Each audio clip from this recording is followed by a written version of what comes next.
Bhagyalakshmi சீரியலோட upcoming episode என்னென்னு பார்க்கலாம். இங்கே பாக்கியாவுக்கு கோபி எப்படியாவது உதவி செய்யணும்னு நினைக்கிறாரு. ஆனால் பாக்கியா இத்தனை வருஷமாக தனியாக இருந்து குடும்பத்தை நல்லபடியாக பார்த்துக்கிட்ட எனக்கு நான் தான் துணையை தவிர்த்து மற்றபடி கோபி உதவி செய்யணும்னு நான் எதிர்பார்க்கவே இல்லைன்னு கோபிக்கு தெளிவாக சொல்லி புரிய வச்சாலும் பாக்கியா கூடவே இருந்து எந்த பிரச்சனையும் யாராலையும் வராமல் நான் பார்த்துக்கணும் அப்படின்னு கோபி நினைக்கிறாரு. இங்கே ஈஸ்வரி பாக்கியா கிட்ட மெதுவாக பேசுகிறாங்க. ஏன் பாக்கியா, இவ்வளோ கஷ்டப்பட்டு உழைச்சி சம்பாதிக்கணும்னு என்ன அவசியம் இருக்குது? உன் பசங்க எல்லாரும் கை நிறைய சம்பாதிக்கும் போது வீட்டில் இருந்து ரெஸ்ட் எடுக்கிறத விட்டுட்டு ஏன் பாக்கியா காலையில் சீக்கிரமாக போயிட்டு இவ்வளோ நேரம் கழித்து வீட்டுக்கு வரணும்? உன்னை பார்த்தாலே ரொம்ப பாவமாக இருக்குது தெரியுமான்னு சொல்கிறாங்க ஈஸ்வரி. இதை கேட்ட பாக்கியாவும், அத்தை எதை நீங்கள் மனசில் வச்சுக்கிட்டு இப்படி பேசுகிறீங்கன்னு எனக்கு நல்லாவே புரியுது. ஏன் ரெஸ்டாரண்ட்டால் இங்கே செழியனுக்கு பிரச்சனை வந்ததில்ல, அதை பற்றி தானே யோசிக்கிறீங்கன்னு கேட்க, அது மட்டும் இல்லை பாக்கியா, இனியாவும் தன்னுடைய மாமனார் வீட்டில் சந்தோஷமாக வாழ வேண்டாமா? நீ ஒரு சின்ன கடை வச்சு நடத்திட்டு இருக்கிறது இனியா வீட்டில் உள்ளவங்களுக்கு பிடிக்குமோ பிடிக்காதோ, நம்ம சம்மந்தி பெரிய வசதியான குடும்பத்தில் உள்ளவர். அவர் வீட்டில் சம்மந்தம் வச்ச நாமளும் அவங்க நினைக்கிற மாதிரி ஓரளவு நல்ல வசதியோடு இருந்தால் தானே பெருமையாக இருக்கும். மற்றவங்க எல்லாரும் சம்பாதிச்சாலும் நீ ஒரு சின்ன கடைக்கு தானே ஓனராக இருக்க. உன்னால் இனியாவோட வாழ்க்கையில் பிரச்சனை வந்துடக்கூடாதுன்றதுக்காக தான் இப்படிலாம் சொல்கிறேன். என்னை புரிஞ்சுக்கிட்டேன்னா பிஸ்னஸ் வேண்டான்னு ஒரு நல்ல முடிவாக எடு. இதை மட்டும்தான் என்னால் சொல்ல முடியும்னு சொல்லிட்டு போகிறாங்க ஈஸ்வரி. பாக்கியா உடனே, என்னென்னு யோசிக்க, எனக்கு பிஸ்னஸ் செய்யணும்னு ஆசை, அதை கூடவா நான் இனியாவுக்காக செய்யக்கூடாது அப்படின்னு இங்கே பாக்கியா நினைக்கிறாங்க. இங்கே இனியா மெதுவாக இங்கே சுதாகர் கிட்ட கேட்குறாங்க, நீங்கள் சாப்பிடும்போது பிஸ்னஸை பற்றியும் என் அம்மாவுக்கு சப்போர்ட் பண்ணியும் உங்களை எதிர்த்து பேசியிருக்கக்கூடாது. ஆனாலும் எனக்குன்னு ஆசை இருக்குது, நான் நிறைய படிச்சிருக்கேன். நீங்கள் எங்கள் அம்மா கிட்ட இருந்த ரெஸ்டாரண்ட் வாங்கினீங்கல்ல, எனக்காக தானே வாங்கினீங்க.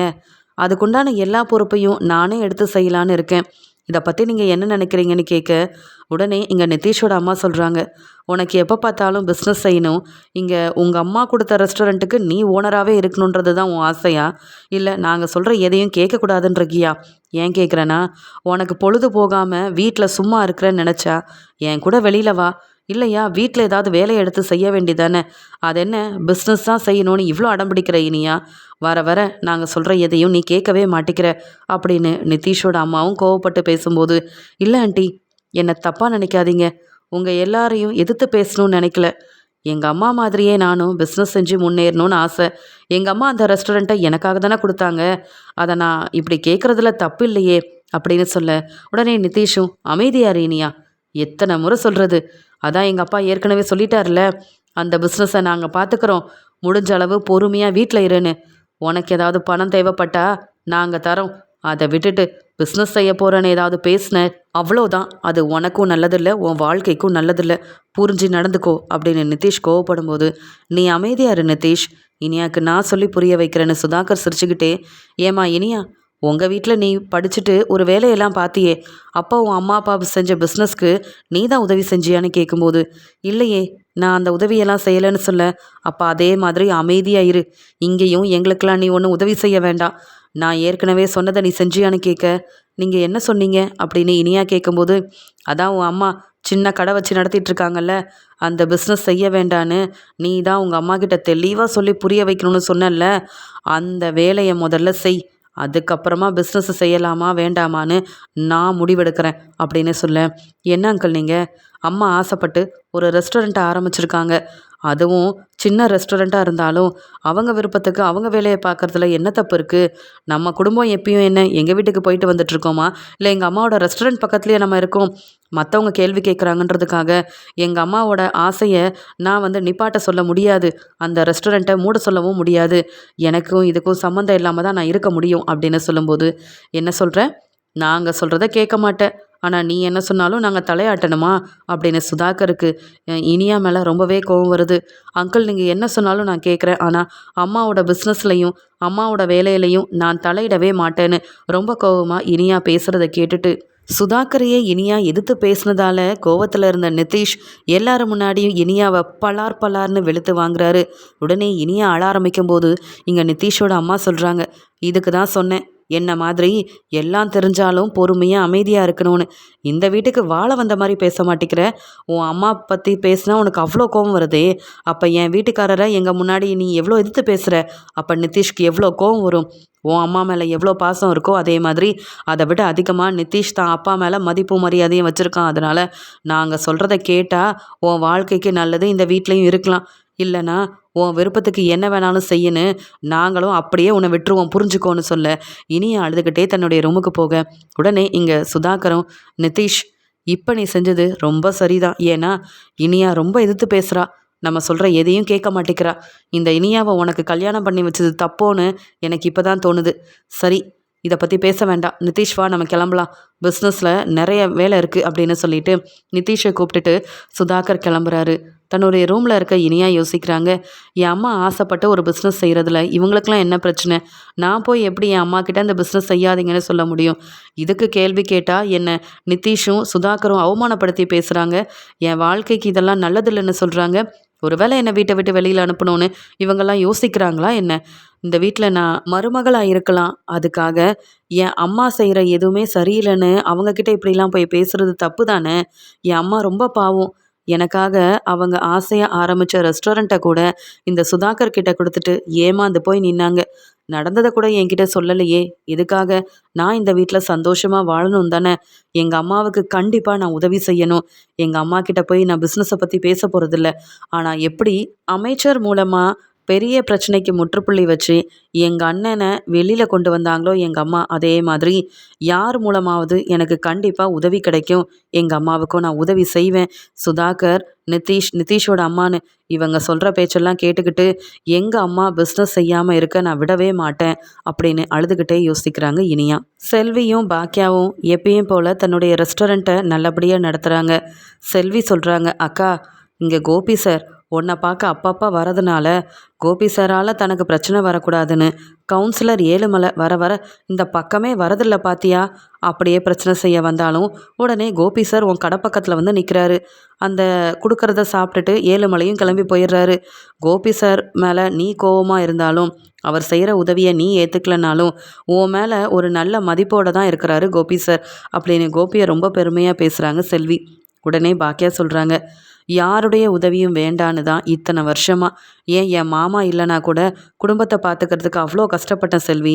இப்போ நான் நல்லா இருக்கேன்னு தெரிஞ்சுக்கிட்டு இவங்க எல்லாரும் உதவி செய்ய வந்தால் நான் ஏற்றுக்கணுமா என்ன? கோபிக்கு வேறு வேலை இல்லை, அவர் என்ன வேணாலும் செஞ்சுட்டு போகட்டும்.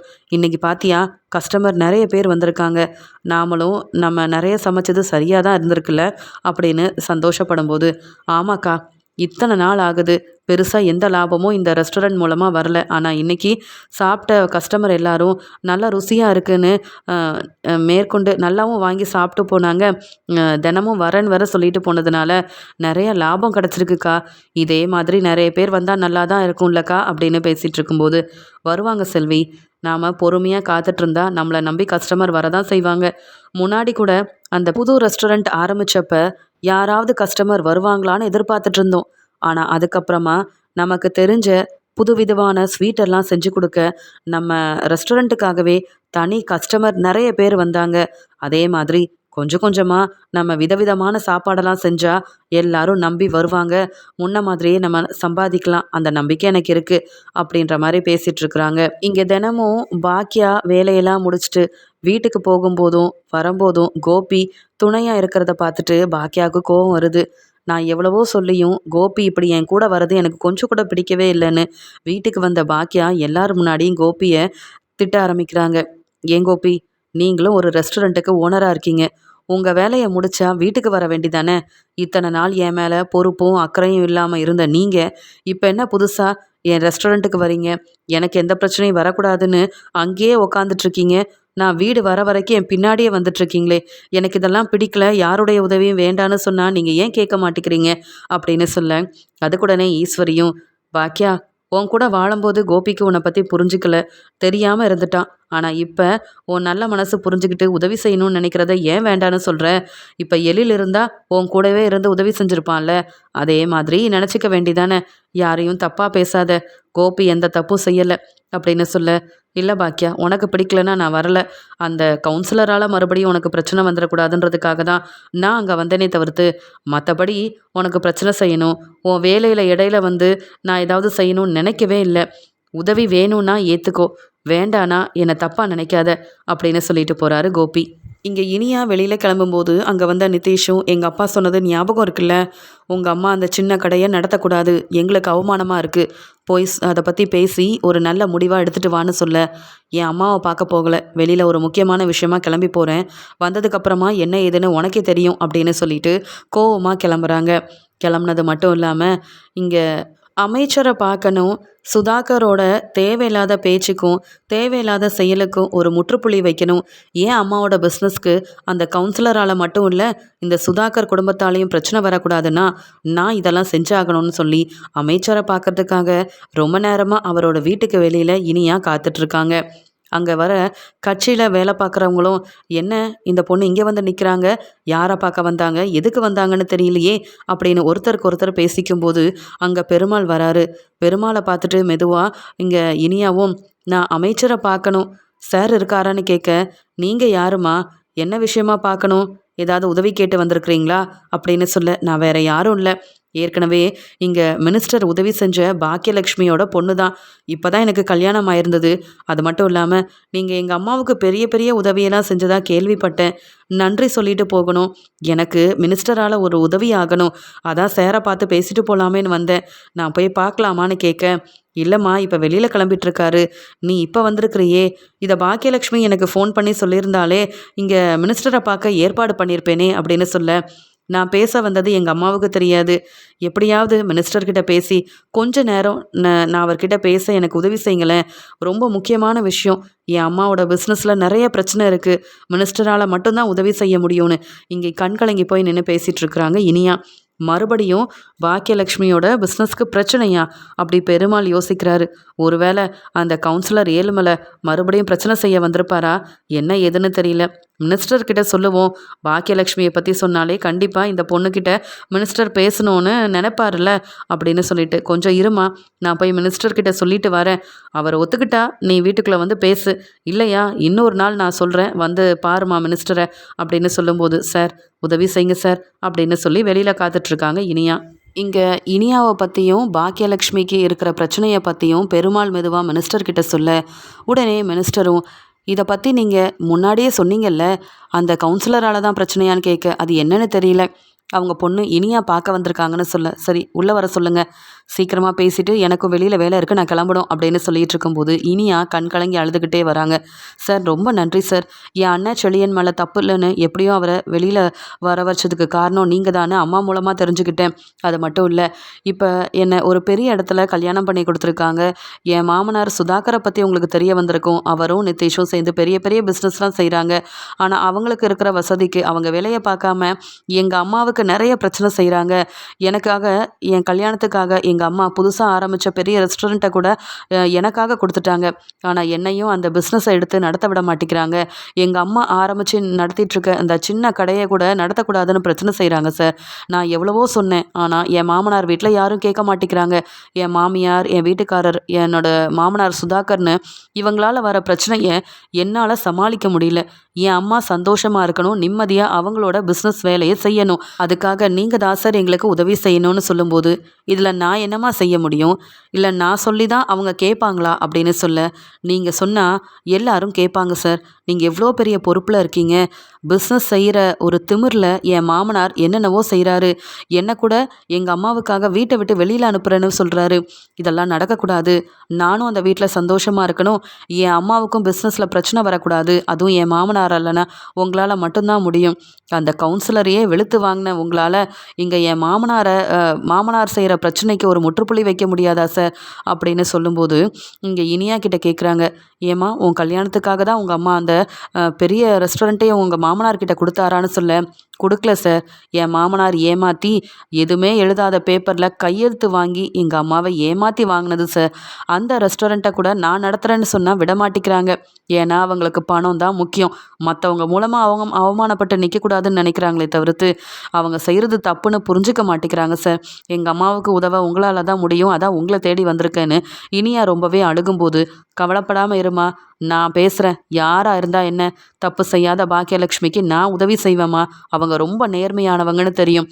அதனால நீ சொல்கிறத சொல்லிட்டல்ல, உன் மாமனாரை வர வச்சு பேசுகிறேன். இனி அவராலையும் அவங்க குடும்பத்தாலையும் எந்த பிரச்சனையும் பாக்கியலட்சுமிக்கு வராது.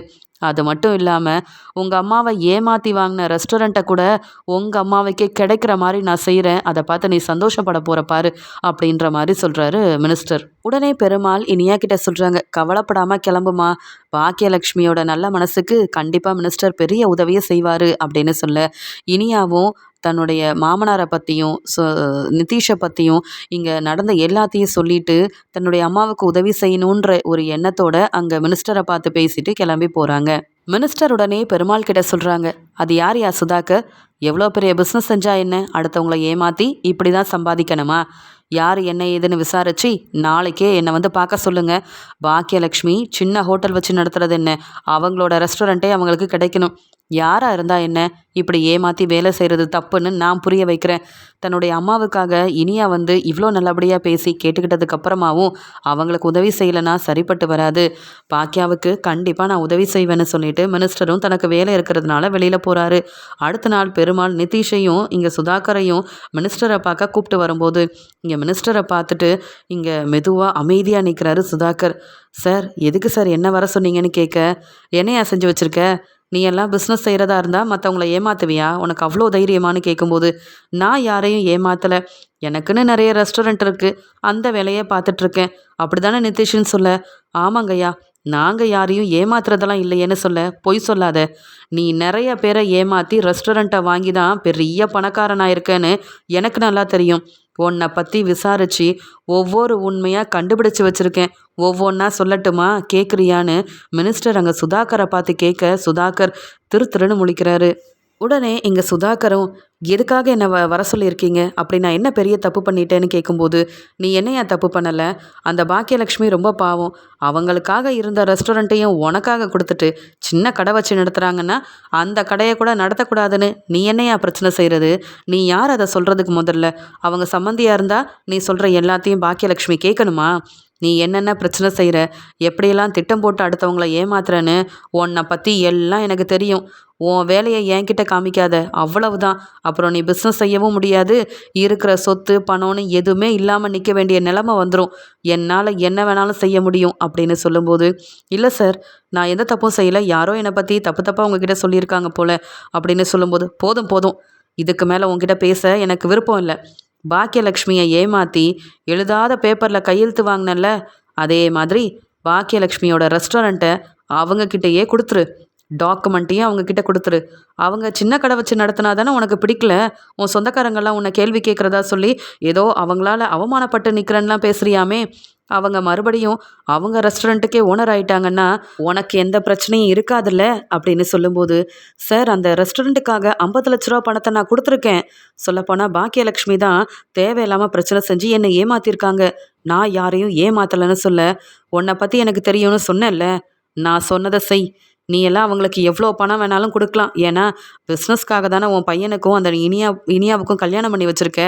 நீ எல்லாம் ஒரு ஆளுன்னு ரொம்ப நல்லவன் மாதிரி வந்து பேசிகிட்டு இருக்கியா, சொன்னதை செய்றியா இல்லை பிஸ்னஸ் இல்லாமல் நிற்க போறியா அப்படின்னு சொல்ல, இல்லைங்கய்யா, நாளைக்கே அந்த ரெஸ்டாரண்ட்டை மறுபடியும் பாக்கியாவுக்கு கொடுத்துட்றேன், அவங்களே அந்த ரெஸ்டாரண்ட்டை நடத்தட்டும், இனி அவங்க வழிக்கும் போக மாட்டேன், அவங்க பிஸ்னஸ்லேயும் நான் தலையிட மாட்டேன் அப்படின்னு தலை குனிஞ்சிக்கிட்டே இங்கே மினிஸ்டர் முன்னாடி சொல்ல, உடனே பெருமாள் சொல்கிறாரு, இந்த ஆளெல்லாம் நம்ப முடியாது, பாக்கியலட்சுமியை வர வச்சுருக்கேன், உங்கள் முன்னாடியே எழுதி கொடுக்க சொல்லுங்க, அந்த ரெஸ்டாரண்ட்டுக்கு ஓனர் பாக்கியாதான்னு, அப்போ தான் நம்புவோம் அப்படின்னு பெருமாள் சொல்லும்போது, வேற வழி இல்லாமல் பாக்கியா வந்த உடனே இங்கே மினிஸ்டர் சிரிச்சுக்கிட்டே, வாங்கம்மா பாக்கியா உட்காருங்க அப்படின்னு நின்றுட்டுருக்க சுதாகர் முன்னாடி பாக்கியாவை உட்கார வச்சு அங்கே சுதாகர் மூலமாகவே பாக்கியாவோட அந்த புது ரெஸ்டாரண்ட்டை மினிஸ்டர் பாக்கியாவுக்கு வாங்கி கொடுக்குறாங்க, அந்த டாக்குமெண்ட்டையும் வாங்கிக்கிறாங்க பாக்கியா. இதை எதிர்பார்க்காத பாக்கியா, என்ன சார் இது, நீங்கள் இப்படியெல்லாம் செய்வீங்கன்னு எதிர்பார்க்கல, இதெல்லாம் நான் என் சம்மந்திக்காக கொடுத்தது, வேண்டாம் சார் அப்படின்னு சொல்ல, இருங்கம்மா பாக்கியா, உங்களுக்கு பெரிய நல்லது செய்யணும்னு ஆசைப்பட்டது உங்கள் பொண்ணு இனியாதான், தேடி வந்து உங்களுக்கு உதவி செய்யணும்னு நினச்சி நடந்ததை பற்றி சொன்னாங்க, தன்னுடைய மாமனார், தன்னுடைய வீட்டுக்காரர்னு இவங்க 2 பேரும் எப்படிப்பட்டவங்கன்னு எனக்கு சொல்லி புரிய வச்சாங்க. இவங்க மூலமாவே இந்த ரெஸ்டாரண்ட்டையும் நான் வாங்கி குடுத்துட்டேன். நீங்க எதுக்கும்மா இவங்களுக்கெல்லாம் ரெஸ்டாரண்ட்ட குடுத்து ஏமாந்து போய் நிக்கணும்? நீங்க எவ்ளோ பெரிய புத்திசாலி. நீங்க மறுபடியும் அந்த ரெஸ்டாரண்ட்ட ஆரம்பிக்கணும். உங்க ரெஸ்டாரண்ட்டுக்கு நான் கண்டிப்பா வருவேன். அப்படின்னு பாக்யாவுக்கு பாக்யா ஏற்கனவே இனியாவுக்காக குடுத்த அந்த ரெஸ்டாரண்ட்ட பாக்யலட்சுமிக்காக பேசி சுதாகர அவமானப்படுத்தி வாங்கி குடுத்ததுனால பாக்யா சந்தோஷப்படுறாங்க. இங்க மினிஸ்டர் முன்னாடி தலை குனிஞ்சு நிற்கிறாரு சுதாகரும், இங்கே வந்து நிதிஷும். நிதிஷ்க்கு ரொம்ப கோவம் வருது. இவ்வளோ பிரச்சனைக்கு காரணம் இனியாவா? இனியா தான் மினிஸ்டர்கிட்ட பேசி பாக்யாவுக்கு நல்லது செய்கிறேன்னு சொல்லி என் அப்பாவையும் என்னையும் தலை குனிய வச்சுட்டாளா? இன்னைக்கு இனியாவை கண்டிப்பாக நான் சும்மா விட மாட்டேன் அப்படின்ற கோவத்தில் அங்கேருந்து கிளம்பிடுறாங்க. இங்கே உடனே பாக்யா கிட்ட ரொம்ப நேரமாக பேசிகிட்டு இருந்த மினிஸ்டர், இங்கே கவலைப்படாமல் உங்கள் வேலையை ஆரம்பிங்க, எந்த உதவியாக இருந்தாலும் என்கிட்ட வந்து கேளுங்க பாக்யான்னு சொல்ல, பாக்யாவும் நன்றி சொல்லிட்டு அங்கேருந்து கிளம்புறாங்க. வீட்டுக்கு போன பாக்யலட்சுமி, ஈஸ்வரி, கோபின்னு எல்லாரையும் கூப்பிட்டு அங்கே நடந்த உண்மை எல்லாத்தையும் சொல்கிறாங்க. இனியா தனக்கு செஞ்ச உதவியவும் இங்கே மினிஸ்டர் மூலமாக மறுபடியும் தனக்கு அந்த ரெஸ்டாரண்ட் கிடச்சிருச்சுன்ற விஷயத்த சந்தோஷமாக சொல்ல, இதை கேட்ட கோபி, ஈஸ்வரி, செழியன், ஜெனின்னு பேரதிர்ச்சியோடு பார்க்கும்போது உடனே கோபியும் என்ன பாக்கியா இப்படி செஞ்சுட்டேன்னு கேட்க, நான் எதுவும் செய்யலை, அவங்களா கொடுத்துட்டாங்க இந்த ரெஸ்டாரண்ட்டை, இதுக்கு மேலே இதை பற்றி பேசாதீங்கன்னு சொல்ல ஈஸ்வரி கண்கலங்கி நிற்கிறாங்க. பாக்கியா, சம்மந்தியால் இதெல்லாம் தாங்கிக்க முடியாது. சம்மந்திக்கிட்ட இருந்து இந்த ரெஸ்டாரண்ட்டை நீ வாங்கியிருக்கவே கூடாது. இனியாவோட வாழ்க்கையில் பெரிய பிரச்சனை வரும்னு தெரியாதா? மினிஸ்டரே உன்னை வர வச்சு இந்த ரெஸ்டாரண்ட்டை வாங்கி கொடுத்துருந்தாலும் இதெல்லாம் வேண்டான்னுலாம் சொல்லியிருக்கணும். இப்போ நீ சம்மந்தியை அவமானப்படுத்திட்டு அந்த பழைய ரெஸ்டாரண்ட்டுக்கு நீ ஓனர் ஆனாலும் இனியாவோட வாழ்க்கையில் நிறைய பிரச்சனை வரும். என்னெல்லாம் நடக்க போதோ தெரியலையேன்னு இங்கே மினிஸ்டர் மூலமாக பாக்கியாவுக்கு மறுபடியும் தன்னுடைய ரெஸ்டாரண்ட் கிடைச்சாலும் இங்கே இனியாவோட வாழ்க்கையில் இனி என்ன பிரச்சனை நடக்க போதோன்ற மாதிரி ரொம்ப பயத்தில் இருக்காங்க ஈஸ்வரி. இனியாவுக்கு சுதாகர் வீட்டில் வந்து பேசுனதெல்லாம் கேட்டுட்டு, என் அம்மாவுக்கு என்னால் பெரிய நல்லது நடந்திருக்கு, என் அம்மா மறுபடியும் பெரிய ரெஸ்டாரண்ட்டுக்கு ஓனராக போகிறாங்க, இங்கே மினிஸ்டரே எங்கள் அம்மாவுக்கும் நான் பேசுனதுக்காகவும் உதவி செஞ்சு சப்போர்ட்டாக இருக்கிறதுனால இனி என் மாமனார் சுதாகர், நிதிஷ்னு இவங்களாலலாம் ஒன்றும் செய்ய முடியாது. அப்படி இந்த சுதாகரால் எனக்கு பிரச்சனை வந்தால் மினிஸ்டரை வச்சே இவங்களுக்கு பிஸ்னஸ் இல்லாமல் செஞ்சுருவேன் அப்படின்ற கோவத்தில் இங்கே வந்து சுதாகர் பேச வரும்போதெல்லாம் ரொம்ப கோவமாகவே இனியா இருக்க, இனியா கிட்ட ஏதாவது பேசி மறுபடியும் மினிஸ்டர் வரைக்கும் போனால் அவ்வளவுதான் அப்படின்ற பயத்தோட சுதாகர் இருக்கிறத பார்த்துட்டு இங்கே ரொம்ப சந்தோஷத்தில் இருக்கிறாங்க இனியா.